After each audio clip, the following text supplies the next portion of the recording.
Saludos, buenas tardes a todos y todas nuevamente. Tuvimos un problema con la primera conexión. Creo que ya se está viendo.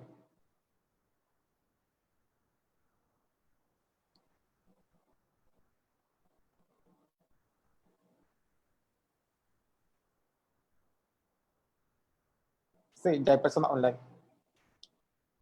Bien, se nos cayó el primer link. Ya estamos transmitiendo nuevamente. Estoy junto a la compañera Mariana Nocales, quien es candidata a la Cámara de Representantes por acumulación. Vamos a estar hablando sobre el tema de los confinados ante la situación del COVID. Cómo pueden las personas rehacer su vida una vez fuera de la cárcel y estrategias para que los jóvenes se alejen de la delincuencia. Estamos primero tocando el punto de la situación del COVID-19 en las cárceles y cómo esto afecta, pues, a las familias que tienen algún ser querido, conocido, amigo en la cárcel.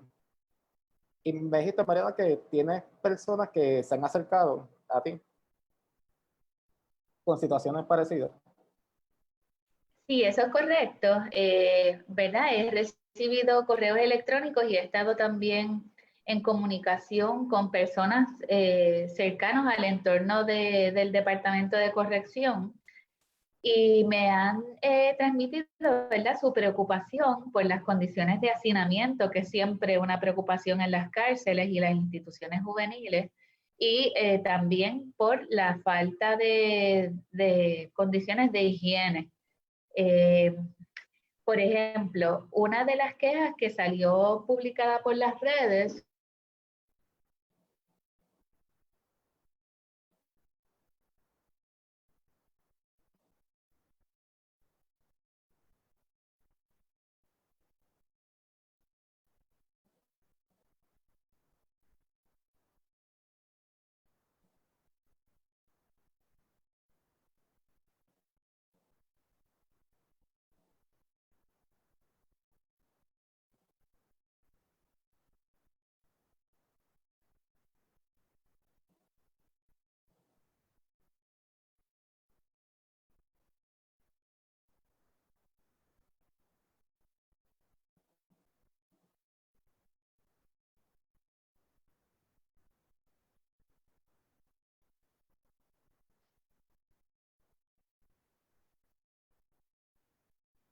Y parece que la compañera tiene problemas con la conexión.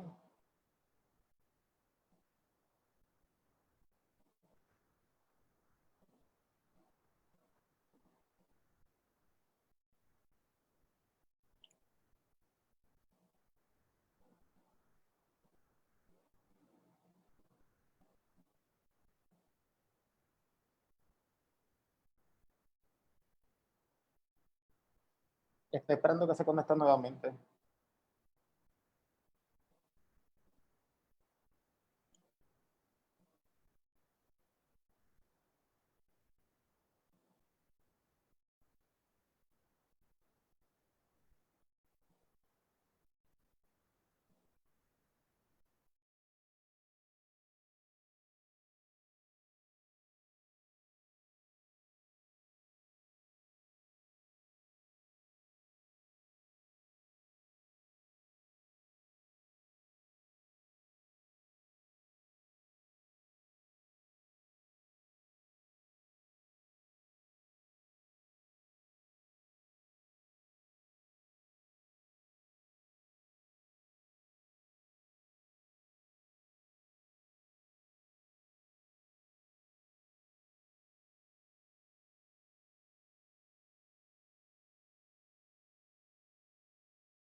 Ahora sí. Ahora sí, yo creo que de Así. este lado, aunque salga el reflejo del sol, es donde hay mejor señal. Sí, está bien. Sí. Sí, ya estamos de vuelta. Bien, me estás comentando, ¿has recibido correo electrónico de personas que pues, tienen algún familiar o amigo que está pasando por la situación del COVID en la cárcel? O quizás no saben en qué condiciones se encuentran. Sí, eso es correcto. Por eso lo que los grupos que velan por los derechos de las personas privadas de libertad han estado exigiendo es que se revisen los protocolos de llamadas para hacerlas más accesibles. Las llamadas en las instituciones carcelarias son excesivamente caras, o tienen que llamar, ¿verdad?, colecta, etcétera. Así que uno de los llamados durante esta emergencia para poder mantener a la familia comunicada con la persona que está privada de libertad es que se liberalicen los sistemas de llamadas que están privados en las cárceles. Lo mismo pasa en Puerto Rico, ¿verdad? Que hayan suficientes oportunidades para que las personas privadas de libertad puedan comunicarse con sus familiares, ya que dentro de esta emergencia se han suspendido las visitas presenciales por razones válidas, pero entonces tienes que proveer algún tipo de mecanismo para atender el asunto de la comunicación. Así que ese es uno de los asuntos que tenemos ahora en la pandemia. Otro de los asuntos que se ha puesto más difícil es que las comisarías, que son esos lugares donde las personas privadas de libertad pueden comprar más comida u otros, ¿verdad?, otros artículos que se venden allí para las personas que están en la cárcel, pues no han tenido suficiente inventario, y entonces ha habido una escasez, ¿verdad? Sobre todo a principios de que comenzó la pandemia.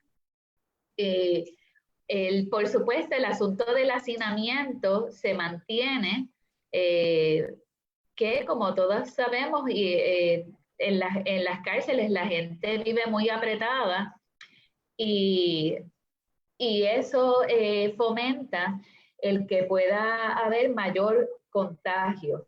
Entonces hay un asunto adicional, que es que en los sistemas carcelarios está entrando y saliendo gente. Me refiero a los empleados, ¿verdad? El personal que labora ahí, ya sea los oficiales de corrección, el personal administrativo, el personal médico que trabaja en las cárceles, están entrando y saliendo, y entonces se han tomado unas medidas, según hablamos, ¿verdad?, con la candidata Yadira Vázquez. Se han tomado unas medidas para, por ejemplo, medir la temperatura de los empleados cuando llegan.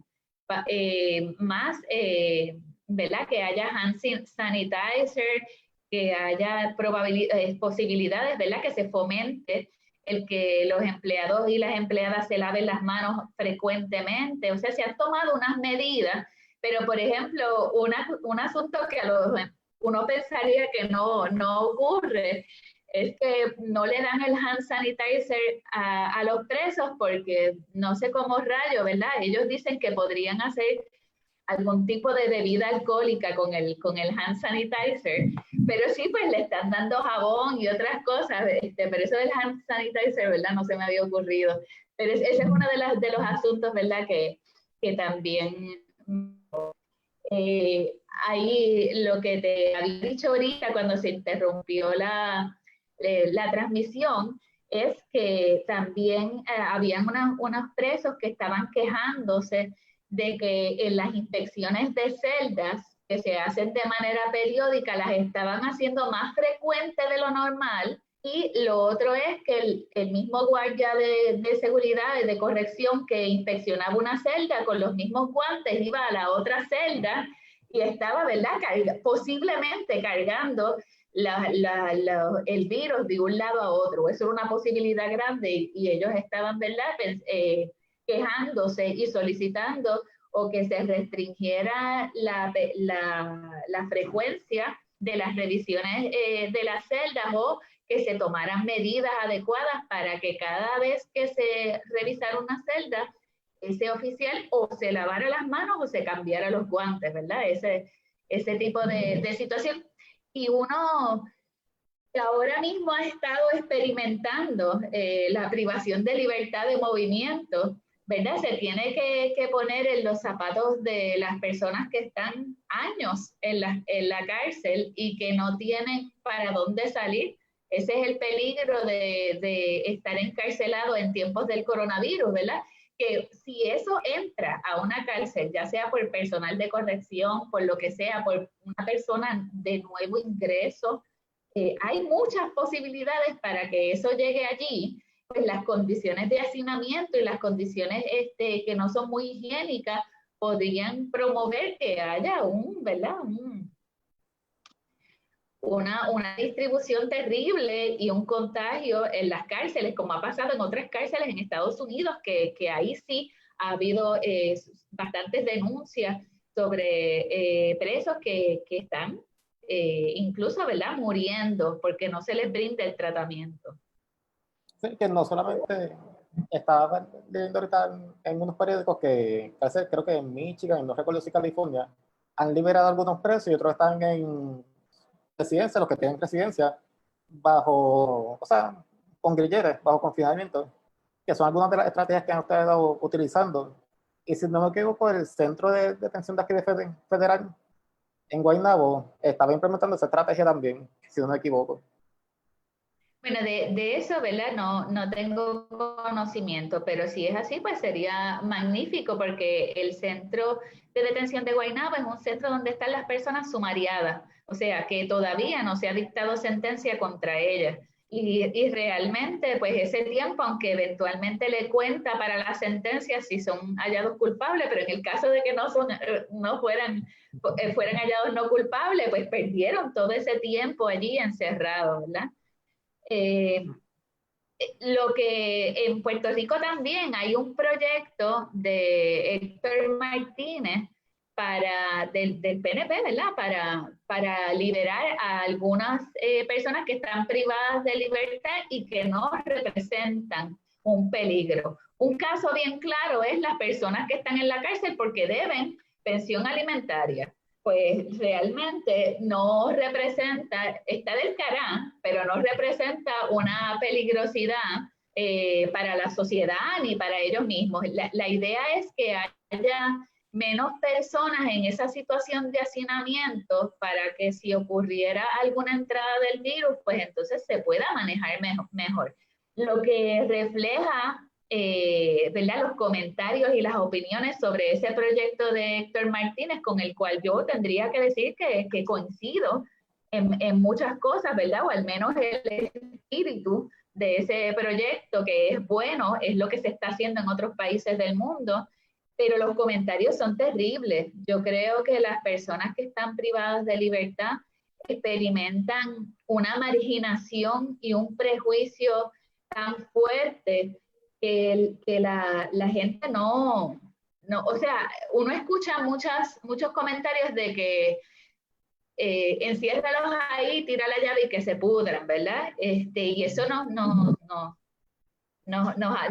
asombra mucho, ¿verdad? Nos preocupa mucho porque hace falta sensibilización hacia esas poblaciones. Hay personas que han cometido errores, están ahí y no son culpables, o personas, ¿verdad?, que cometieron el delito, pero con el pasar del tiempo son personas distintas a lo que eran al momento de ingresar a la cárcel. Así que hay las campanas, esa es parte de... Lucy, hoy te ha tocado todo.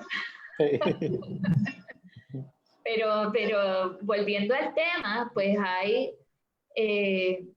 hay muchas personas que no están sensibilizadas hacia la población penal. Y ahí hay gente común y corriente, igual que tú o yo, ¿sabes? No, hay que analizar por qué razón hay ese prejuicio hacia las personas que están en la cárcel. Y yo creo que falta educación en sensibilizar a las personas sobre quiénes están allí, ¿verdad? Todos los que están allí son hijos, son hermanos, son padres, son hijas, ¿verdad? En el caso de las mujeres, pues hay unos asuntos adicionales, también en el de los padres, pero el asunto de la maternidad cuando las personas están privadas de libertad, y eso pues fue parte de los seminarios que yo cogí en la Escuela de Derecho, pues hay unos problemas de apego, y yo pensaría que se da también con los hombres, ¿verdad? De apego entre los hijos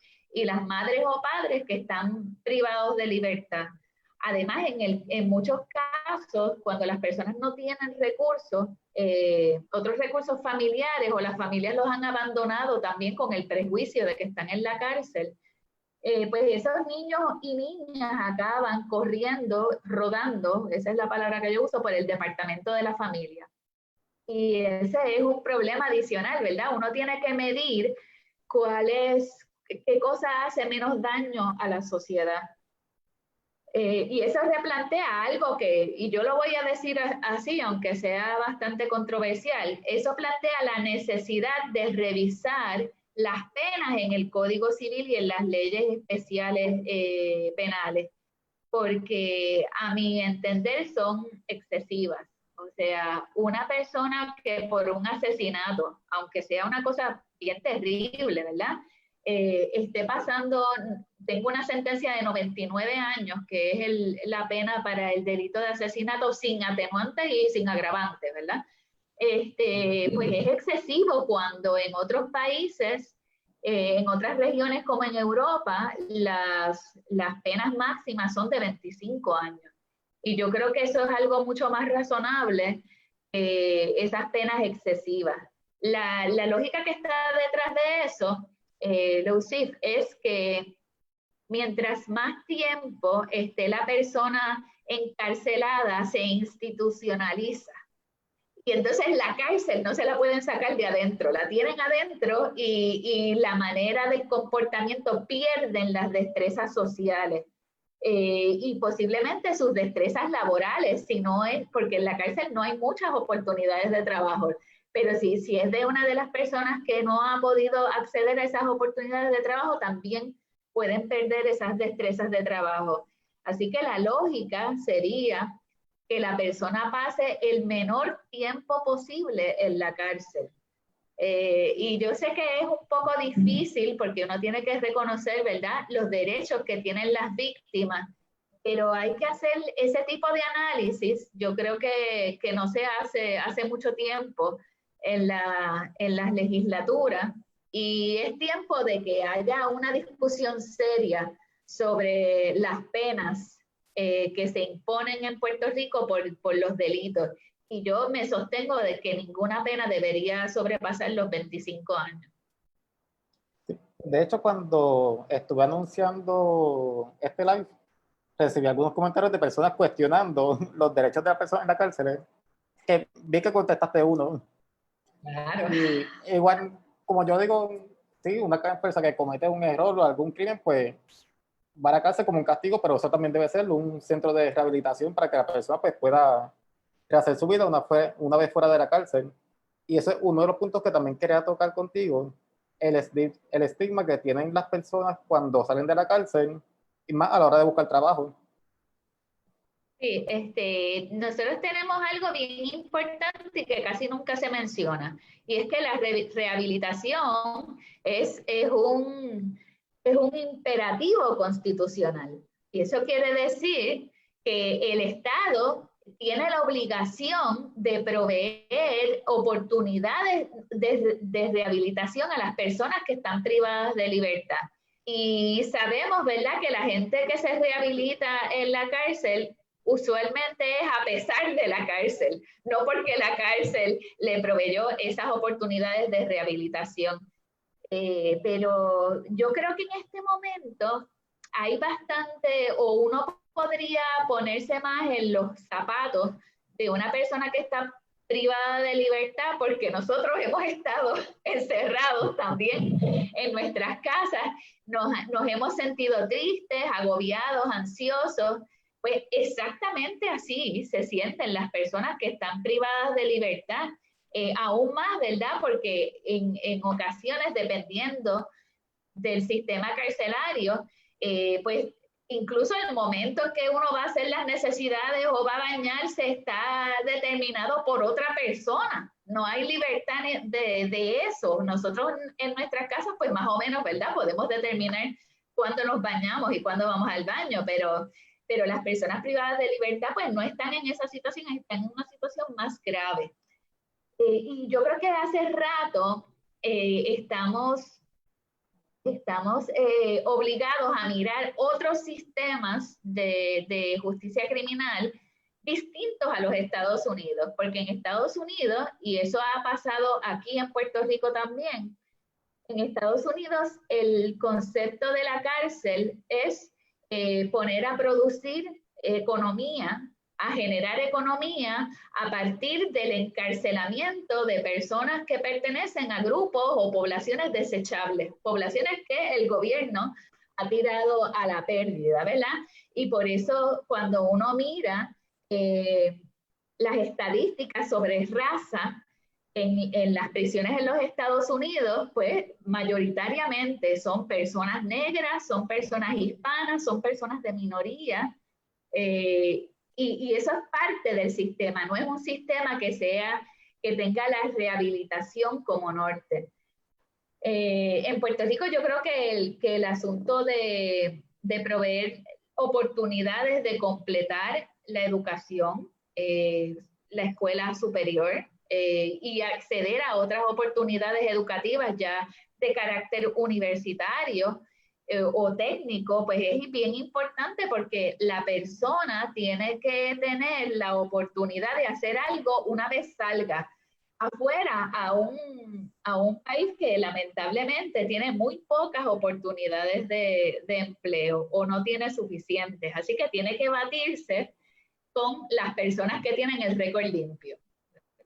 Tienen una desventaja adicional y de ahí es que se hicieron esas disposiciones sobre el certificado de antecedentes penales que se pueden, en el caso de los delitos menos graves, se pueden remover, ¿verdad? O limpiar, que es lo que se usa en la calle, ¿verdad? Se puede limpiar el récord a los 6 meses.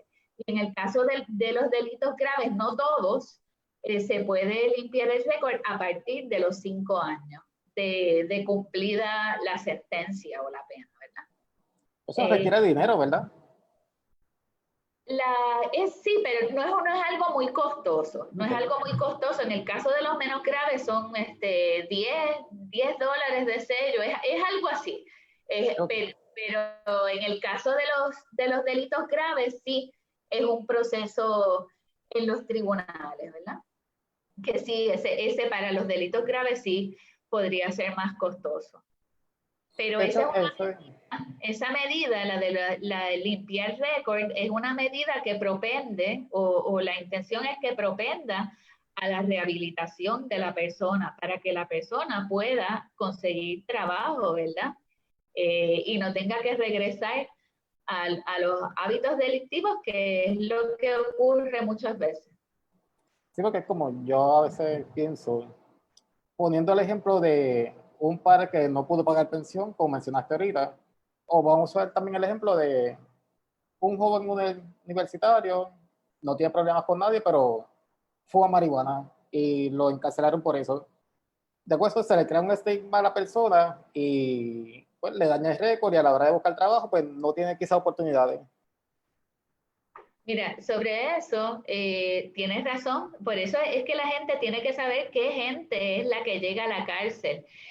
No hay no hay un fundamento que justifique que una persona esté en la cárcel por simple posesión de una sustancia, la que sea.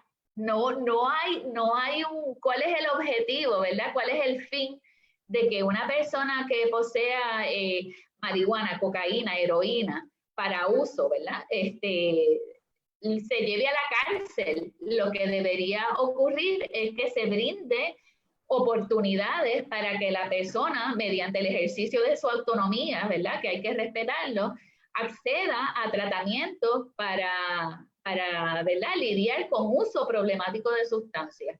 Y digo uso problemático de sustancias porque hay personas que utilizan sustancias y pueden ser socialmente funcionales, ¿verdad?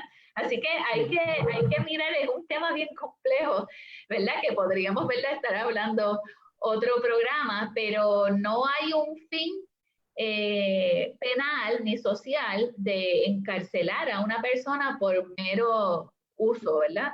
Por posesión de sustancias. Otra cosa es distribución, ¿verdad? Pero por poseerla para uso personal, pues no cumple con ningún fin, a mi entender. Sí. Y por ejemplo, de las opiniones que yo tengo con respecto a esto es que hay personas que han estado encarceladas por simple posesión de marihuana para, que sea para uso personal, pero hemos visto cómo gente que ha estado en el gobierno han apoyado medidas para venderla para uso medicinal y luego son ellos los que entran a la industria. O sea que si cualquiera lo hace es malo, pero si ellos que son los que hacen las leyes, pues está bien. Bueno, ese es el caso, ¿verdad? Te voy a hacer el cuento de García Padilla. Sí. En la campaña pasada, nosotros tuvimos, oye, el sol está tremendo. En la campaña pasada nosotros pudimos reunirnos con Alejandro García Padilla y yo me acuerdo que yo le dije, bueno, ¿y usted qué ha pensado sobre la legalización de la marihuana? Y digo, no, yo eso no me voy a meter en un problema adicional. Y yo dije, pero usted sabe, ¿verdad?, que en otros estados, pues la legalización y los impuestos que se cobran sobre la venta de la marihuana son suficientes como, ¿verdad?, o sustantivos para, por ejemplo, pagar un sistema de salud universal, para invertir en educación, en otros programas. Y dijo, no, ahí yo no me voy a meter. Sin embargo, cuando salió de la gobernación, pues es una de las personas, ¿verdad?, que tiene más centros de venta de marihuana medicinal, ¿verdad? Así que ahí tú ves cuál es el juego, ¿verdad? Cuando realmente la decisión valiente era promover la legalización.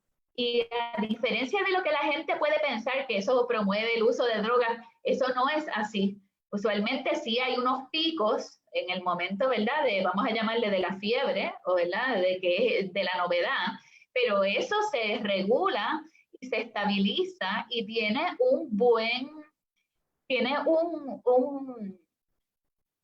otro asunto positivo, tiene otro aspecto positivo, y es que reduce drásticamente el consumo de drogas más fuertes. Y entonces pues sería, ¿verdad?, un objetivo salubrista, un objetivo social querido, ¿verdad?, que la gente empiece a consumir menos drogas fuertes. Y se regula exactamente igual que se regula el alcohol y el cigarrillo, ¿verdad?, el tabaco. De la misma manera, no lo pueden consumir personas menores de edad, no la puede consumir cuando está trabajando, cuando está estudiando, cuando está conduciendo un vehículo. Es exactamente igual, ¿verdad? Y entonces, pues también la persona está en un escenario donde no va a ser asaltado, hay menos violencia, se reduce la violencia.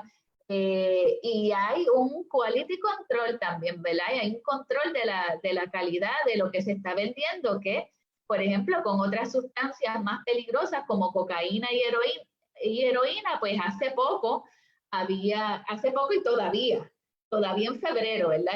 Yo sé de casos de personas que experimentaron overdose, ¿verdad? Una sobredosis porque estaban cortando la cocaína y la heroína con fentanil, que es una droga que exponencia, ¿verdad? Multiplica el efecto y la gente se estaba yendo en overdose, ¿verdad? Nosotros no queremos que la gente se muera, nosotros queremos que la gente pueda vivir tranquila. Por eso esas medidas son medidas que favorecen la vida y reducen, ¿verdad?, el que la gente acabe en la cárcel. Antes de pasar al próximo tema, alguien te comentó referente a lo que dijiste ahorita de la sentencia. Me parece que un caso como el de Luis Gravito no debe aplicar un límite máximo de sentencia como el de 25 años que propone. ¿El cuál? Es el caso de Luis Gravito, no recuerdo quién es. Yo tampoco. No sé si se estará refiriendo al último de crimen de odio, ¿verdad? Pero realmente una sentencia de cárcel en términos generales no es lo que evita, ¿verdad?, la violencia contra las mujeres o los crímenes de odio contra las comunidades LGBT, sino que una sociedad que se ocupe en educar con perspectiva de género para el respeto de los seres humanos y los derechos los derechos humanos es una estrategia mucho más efectiva que la cárcel, ¿verdad? Tenemos una obsesión que yo creo que viene del sistema norteamericano de encarcelar, de aumentar las penas. Y la gente al momento de apuntar con una pistola a otra persona nunca está pensando me van a poner la pena de muerte o tengo 99 años. En ese momento la persona está en otra situación, es distinto, no es un disuasivo, que es la palabra que se utiliza. El mejor disuasivo es la educación, las oportunidades de trabajo, la sociedad menos violenta. Eso es un verdadero disuasivo. Así que hay personas que pueden, quizás están escuchando esto por primera vez y van a diferir. Sí, o sea, esto yo puedo hablar de esto porque es un tema, primero que me toca bastante de cerca por personas que conozco, que han estado en la cárcel, que casi pierden la vida en la cárcel. Y segundo, porque es un tema que yo estudié mucho desde siempre, desde que estudié psicología y también en la escuela de Derecho cogí muchos seminarios sobre los derechos de las personas privadas de libertad. Mi oposición mayor a las penas excesivas de cárcel es que si el Estado se va a hacer cargo de una persona y la va a privar de libertad, tiene que garantizar la seguridad física y emocional de esa persona. El Estado no puede meter a alguien en la cárcel para que esté sujeto a abusos sexuales, abusos emocionales, a experiencias traumáticas que le acaben de dañar la vida. No, señor. Ahí es que tenemos que decir que el remedio es peor que la enfermedad. Y sabemos, ¿verdad? Todos hemos visto películas, pero las películas tienen un referente en la realidad de cómo las personas en las cárceles están en una posición de mayor vulnerabilidad porque no tienen a dónde huir si hay alguien que los va a atacar. Y porque hay muchas ocasiones, no digo todos, no quiero generalizar, pero hay oficiales de seguridad en las cárceles que no están pendientes de la seguridad de las personas que están allí, que tienen a su cargo. Y entonces, pues hay personas que reciben peleas, ¿verdad? Unas cosas bien horribles que si usted escucha esos relatos, se espantaría, se espantaría. Sí, yo pienso que además de la seguridad, también garantizar las necesidades básicas de la persona y darle opción para que pueda rehabilitarse y reincorporarse a la sociedad si es que no cumple pena máxima. Exacto, mira, la gente tiene que entender que la persona que está privada de libertad mantiene el resto de sus derechos. Por ejemplo, tiene derecho, y hablamos de derecho, no de privilegio, como lo hace el Departamento de Corrección, es un derecho que está vinculado al derecho de rehabilitación, el de relacionarse con sus familiares, tener visitas de familiares. Eso es algo que mantiene a la persona engranada en la sociedad y que le da, ¿verdad?, la fortaleza para salir luego a la sociedad y reintegrarse. Ese derecho es bien importante. También está vinculado el derecho a las relaciones con la familia y la sociedad, el de las llamadas, en que las personas puedan comunicarse. En el caso de Puerto Rico, por suerte, también las personas privadas de libertad tienen derecho al voto. Anteriormente, antes de esa ley, ahora no recuerdo el año, creo que 70 u 80 aproximadamente, antes de esa ley, las personas quedaban inhabilitadas civilmente. Yo creo que eso era lo que decía hasta el Código Civil. Quedaban inhabilitadas y entonces no podían ni siquiera ejercer el derecho al voto. las personas tienen derecho a recibir un tratamiento de salud, cuidados de salud. Y ese es uno de los reclamos que escuchamos más, ¿verdad? Personas que tienen condiciones, no catastróficas, pero condiciones fuertes como diabetes, tiroides, etcétera, y en la cárcel no le dan los tratamientos. Y esa persona es un ser humano, no puede moverse de ahí, tiene una privación de la libertad de movimiento, pero sigue teniendo el resto de los derechos humanos que podemos tener tú y yo, Lucy. Es exactamente igual. Sí. Yo digo, antes de pasar al próximo tema, yo pienso, la persona, pues, el propósito, sí, que sea un castigo, porque la persona pues, posiblemente comete un crimen, pero también que sea un proceso para la persona rehabilitarse. Y esto es algo que le puede pasar a cualquiera de nosotros o a algún familiar o amigo cercano. Por ejemplo, mira, un asunto que le puede pasar a cualquiera y que no tiene necesariamente una intención criminal, pero una negligencia. Uno puede estar conduciendo un vehículo y atropellar a alguien. Eso es algo que le puede pasar a cualquiera.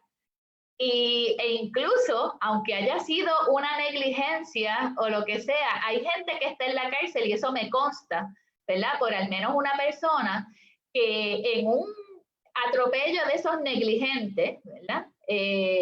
Le imputaron un asesinato en primer grado y está allí en la cárcel con 99 años. Y eso le podría pasar a cualquiera de nosotros, ¿verdad? Que sin querer o por descuido o por negligencia, ¿verdad? O de la otra parte también. Personas. Eso sería como bien horrible, ¿verdad? Para uno, pero hay gente que está así en la cárcel.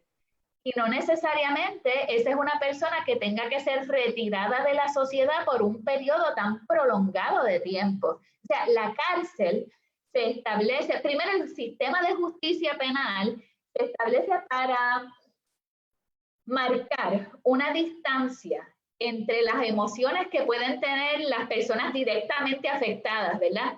Me mataron mi hijo, atropellaron a mi nieta. Ese factor emocional es demasiado fuerte para uno hacer una determinación objetiva.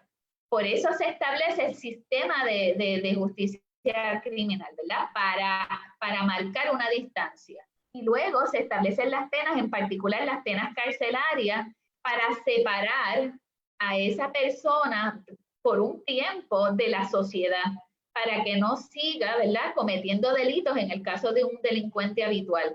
La separas, pero ahí no debe quedar la cosa, ¿verdad? Ahí debería entonces proveerse todos los mecanismos para la rehabilitación de esa persona, para que cuando esa persona vuelva a salir a la sociedad, esté funcional, tenga capacidades para buscarse la vida, ¿verdad? Y su ingreso, y contribuya a la sociedad. Eso sería, ¿verdad?, el escenario óptimo. Sí, ya que mencionas eso de los atropellos, yo constantemente veo gente que cruza la calle sin mirar a los lados, mirando el teléfono. A veces en las noches los veo cruzando con ropa oscura, en zonas donde no hay alumbrado. Y a veces yo pienso, una persona que quizá haya tomado aunque sea una cerveza, atropella a alguien por negligencia de la persona, por el simple hecho de tener un poquito de alcohol en la sangre. Oh, sí. Ahí tienes va a un ser agravante. Sí, sí ahí yo no recuerdo si son 8 años sin el agravante, pero si estás, ¿verdad?, guiando bajo la influencia de alcohol o drogas, pues ahí son 15. Y yo entiendo, ¿verdad? La idea es que la persona no guíe mientras está bajo los efectos del alcohol, pero entonces las medidas que son más efectivas serían, por ejemplo, contar con un sistema de transportación colectiva y pública que sea eficiente. Que la gente, cuando se haya dado 2 palos, se pueda meter en el tren o en la guagua, en lo que sea, no tiene que conducir y llega a su casa bien, no atropella a nadie. O, ¿verdad?, estrategias educativas del gobierno, que hemos visto que eso hace décadas, cuando yo era nena, había muchas estrategias educativas en la televisión, etcétera, de botar la basura, de reciclar, de lavarse las manos, etcétera. Ya hace años, décadas, que yo no veo eso ahí, Y esas son estrategias más efectivas para atender el asunto de guiar, ¿verdad? Bajo los afectos. Fíjate, me acordé de una, pasa la llave, ¿verdad? Ese tipo de estrategia es mucho más efectiva que el de poner penas y encarcelar a la gente. Y es como yo a veces le he recomendado a amistades que yo a veces le digo, ponte este escenario. No sobrepasaste el límite de alcohol en la sangre, pero alguna persona se te atravesó sin mirar, lo atropellaste porque tiene alcohol en la sangre, te van a ver culpable. Sí, o Es algo sea, que puede pasar. eso es, ¿verdad? Es una situación que podría pasarle hasta a la persona que sea más cumplidora de la ley y el orden, ¿verdad? Eso le puede pasar a cualquiera, o cualquier accidente de carro, ¿verdad? Que dañe la propiedad de otra persona, etcétera. Así que no todos estamos libres de estar en la cárcel, ¿verdad? Cualquiera de nosotros podría estar ahí. Y para eso es que nosotros defendemos, ¿verdad?, los derechos de las personas que están privadas de libertad y también los derechos de las personas acusadas.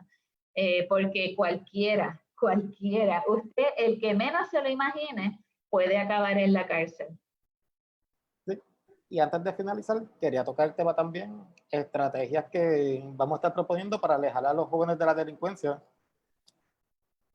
Mira, Yo, yo creo que suena simple, ¿verdad? Pero garantizar los derechos humanos de la gente es lo que evita que la gente acabe en la cárcel. Cuando vemos, ¿verdad?, quién acaba en la cárcel es gente que no, la escuela no le sirvió bien, no recibió la educación necesaria, que la situación de vida familiar podría ser no la mejor, ¿verdad? Una situación con violencia, donde hay carencia de alimentos, inseguridad de vivienda, ¿verdad? No tienen un techo estable donde vivir, porque faltan oportunidades de empleo y de trabajo de todo tipo, desde el que es doctor, abogado, psicólogo, hasta que el que es plomero, electricista, el que construye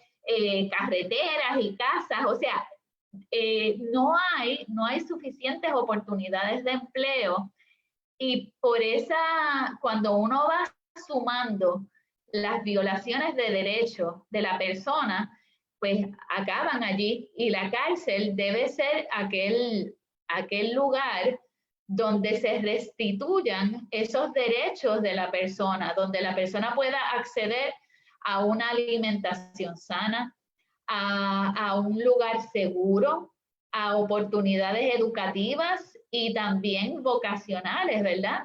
Y profesionales para que una vez la persona salga de la cárcel pueda reintegrarse a la sociedad. Y una de las estrategias para que eso sea más fácil es que las penas no sean tan prolongadas, ¿verdad? Vuelvo, insisto, mientras menos tiempo pase la gente en la cárcel, más fácil va a darse la reintegración social. Así que, pues, eso quiere decir que en el caso de nosotros, en el Movimiento Victoria Ciudadana, tenemos que esforzarnos y trabajar por mejorar todos esos componentes que acabo de hablar, ¿verdad? El sistema de salud universal es básico. Una persona que a veces acaba utilizando sustancias controladas se está automedicando porque tiene unos problemas de ansiedad y otros problemas como depresión y no ha recibido el tratamiento de salud mental adecuado. Una persona, nosotros tenemos que trabajar también con el desarrollo económico y la protección de los pequeños y medianos comerciantes de aquí, de las compañías pequeñas para que haya mayor posibilidad de empleo también para los trabajadores y la gente que vive en Puerto Rico. Tiene que haber ese desarrollo económico. El sistema educativo, según nuestra propuesta, necesita una reforma, pero no una reforma que venga de Julia Keller para abajo, ¿no? ¿Verdad? Necesitamos una reforma de las comunidades escolares, de la gente que trabaja en los comedores escolares, de las maestras y maestros, de los directores, de las comunidades alrededor, ¿verdad? De las urbanizaciones, de los barrios que quedan alrededor de esa comunidad, para que la reforma educativa esté dirigida a suplir las necesidades particulares de ese lugar.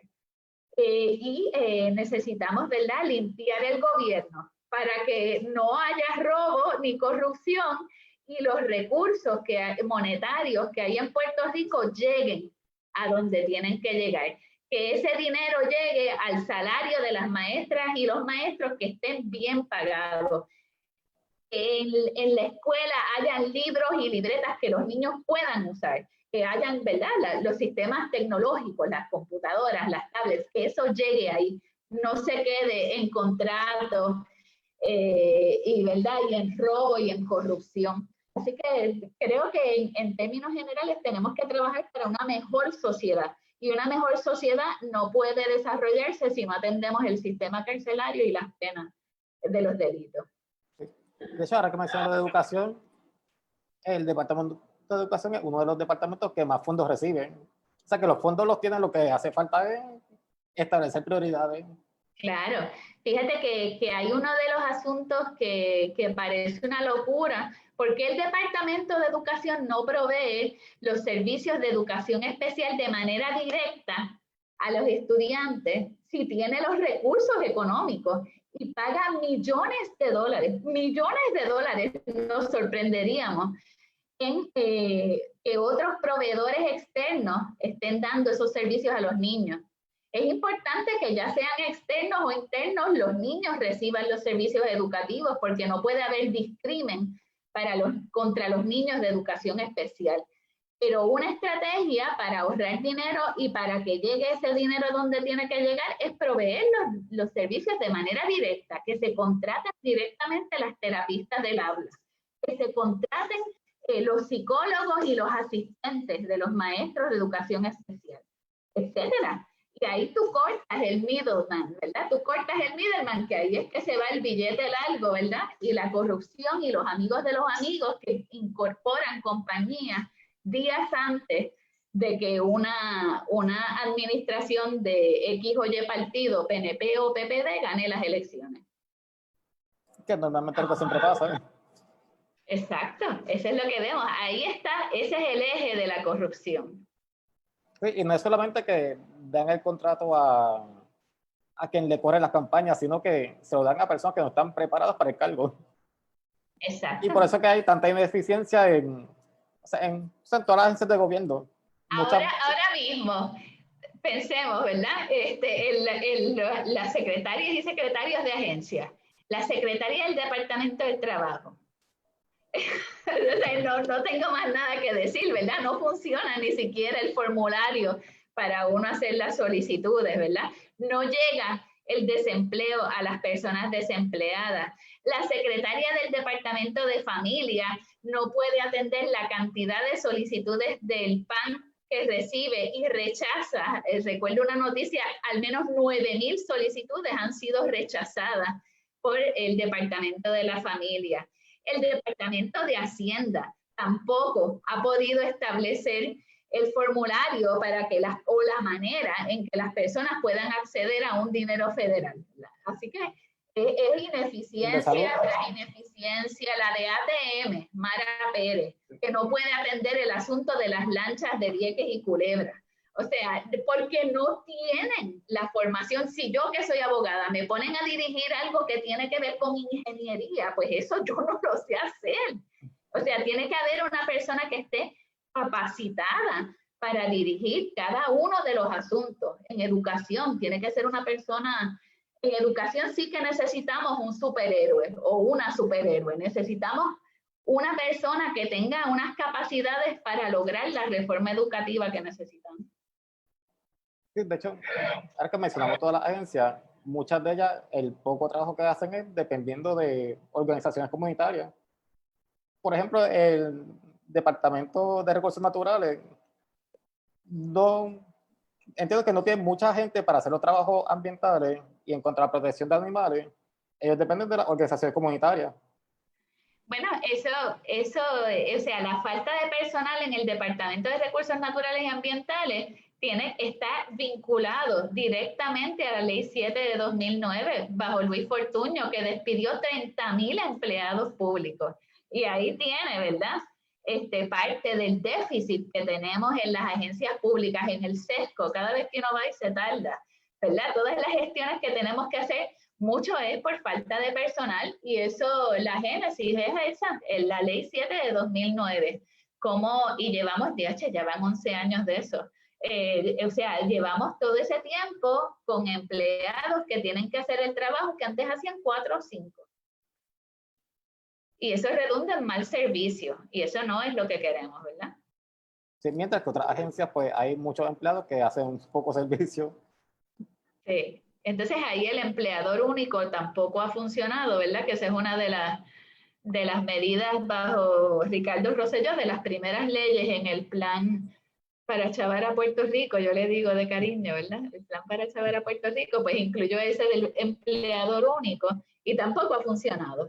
Así que hay que sacar a todo el mundo y empezar con gente nueva y la pizarra en blanco. Sí, ya para finalizar, no sé si tenga algún otro comentario. Lo que yo siempre menciono a la gente, el Movimiento Victoria Ciudadana renunció al uso del fondo especial de la comisión. Igual también a la recaudación de fondos por parte de los grandes inversionistas, porque si no estaríamos cayendo en lo mismo que los otros partidos tradicionales. Y Sí, ahorita mencionaste el seguro de salud universal, que mucha gente no entiende que el sistema de salud universal afectaría a lo que son las grandes aseguradoras, que son las que financian las campañas de los partidos políticos, o sea, de los partidos y los candidatos. O sea que difícilmente ellos votarían a favor de un sistema de salud universal. Fíjate, los trabajos que hizo la comisión para evaluar un nuevo sistema de salud, que fueron en 2015, que luego se les quitó el presupuesto y lo aniquiló, ¿verdad? Pues eran unos trabajos que estaban dirigidos hacia evaluar un sistema de salud universal. Y lo importante, y eso es un asunto que en términos sociales urge, porque ahora mismo tenemos un gran sector de la población, sobre todo personas que trabajan por cuenta propia o personas que tienen un empleo, que tienen algunos ingresos, que no tienen ingresos suficientes para pagar un seguro de salud y están desprovistos. Tenemos personas que están cubiertas bajo la reforma de salud, personas que tienen su plan médico privado, y un sector de la población entre medio que no tiene cobertura, ¿verdad?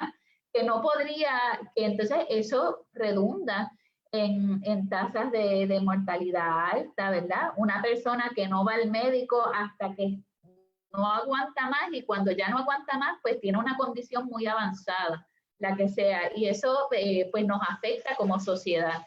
Tenemos empleados que no pueden producir porque están afectados de salud, ¿verdad? Y no tienen manera de costear el plan. El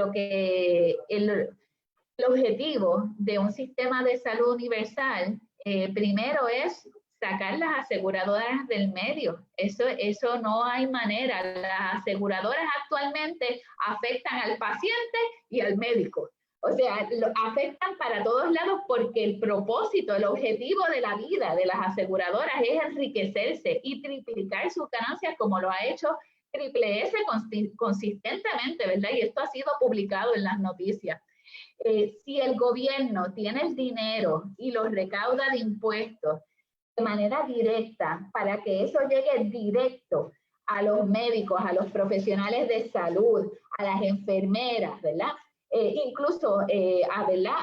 Al paciente, que pueda recibir los mejores tratamientos posibles porque ya no tiene que hacer el pago de las aseguradoras, pues eso es beneficioso para la sociedad. Y eso no quita, ¿verdad?, que como pasa en otros países, se mantengan unas aseguradoras privadas para si alguien quiere un seguro adicional privado. Pero el objetivo es que todo el mundo esté asegurado y se enfoque mayoritariamente en la prevención, en la buena alimentación, en los chequeos periódicos del médico, en las dietas, en los ejercicios, en la manera en que podamos ser más saludables para no tener que ir al médico tanto, ¿verdad? Ese sería el objetivo uno de los objetivos principales también. Sí, de hecho, mencionamos se mencionó ahorita lo de la financiación de los partidos políticos por parte de la aseguradora. Me comenta alguien, la medicina preventiva a la larga le salva más dinero al pueblo y al Estado. También me comenta, aquí no se puede prender la televisión sin ver anuncios de aseguradoras privadas de salud, dando una imagen falsa de la seguridad de la salud. Eso es algo también que ellos tienen control de los medios de comunicación. Ah, bueno, exacto, ¿verdad? Porque hay dinero, ¿verdad? Para pagar. Tú y yo no tenemos dinero para poner No. un anuncio en la televisión, pero las aseguradoras sí. Además, ellos dependen, ¿verdad? De mantener este sistema privatizado y de que no hayan, ¿verdad? Unas iniciativas de salud preventiva, porque ellos cobran cuando la gente se enferma. Así que a ellos no les interesa que la gente esté saludable, no, le interesa que se enfermen para entonces poder poner a producir dinero. Y lo mismo, ¿verdad? Pasa con el Big Pharma, ¿verdad? La industria farmacéutica, cómo sube exageradamente y criminalmente los precios de las medicinas, de las cuales depende la vida de las personas. Ese es otro asunto que también un sistema de salud universal atendería, porque es un solo comprador el que va a comprar las medicinas y puede negociar, ¿verdad? Así como lo hacen otras tiendas que no quiero mencionar, ¿verdad? Que como son tan gigantes, pueden comprar más y vender más barato. Así que así mismo haría el gobierno, podría obtener esos medicamentos, negociar directamente con la compañía, incluso en otros países, ¿verdad? Ya yo estoy imaginándome otras cosas, pero en India, ¿verdad? Que ellos han nacionalizado y creado industria farmacéutica de genéricos para no seguir comprando los medicamentos originales y enriqueciendo a la industria farmacéutica. Todo eso lo podemos hacer. Sí, hasta ahora no hay más comentarios. Te quería dar las gracias por aceptar la invitación para estar aquí conmigo en el live. Bueno, gracias a ti. A las personas, pues ya saben, Mariana Nogales Molinelli va a estar, ya es candidata oficial para la Cámara de Representantes por acumulación. Tiene Facebook, Twitter y Instagram, ¿verdad? Sí, ¿Cuáles son sí. tus direcciones? Mariana Nogales Molinelli 2020 o Mariana Nogales 2020, lo van a encontrar en todas. Sí, En pues Facebook, en Twitter e Instagram. En más nada. sí. ¿Algo más que quieras agregar antes de finalizar? Bueno, hay hay mucho trabajo que hacer y hay muchas cosas que cambiar. Y yo creo que la gente se ha dado cuenta, ¿verdad?, de que si eligen mejor a las personas que lo van a representar, pues van a tener un mejor gobierno y una mejor calidad de vida. Y yo creo que sí, que hay que apostar a que nosotros podemos tener una mejor calidad de vida. Así que les invitamos, ¿verdad?, a examinar los candidatos y candidatas del movimiento Victoria Ciudadana, porque si algo nosotros ofrecemos es honestidad y transparencia y hacer el trabajo que otros no han hecho, ¿verdad? Sentados en las sillas por 20 años en un puesto. Sí, como yo siempre digo, evaluar cuáles son los candidatos y descartar de primera los que ya te han fallado. Exacto. Sí, pues gracias por estar aquí, Mariana. Bueno, pues gracias a ti, Lucy, por la invitación y saludos a todas las personas que nos escucharon. Saludos. Okay. Pues las personas que estuvieron con esta, ya saben, la licenciada Mariana está, la candidata a la Cámara de Representantes por acumulación, la pueden buscar en Facebook con Mariana Nogales 2020, en Instagram y Twitter. Buenas tardes a todos.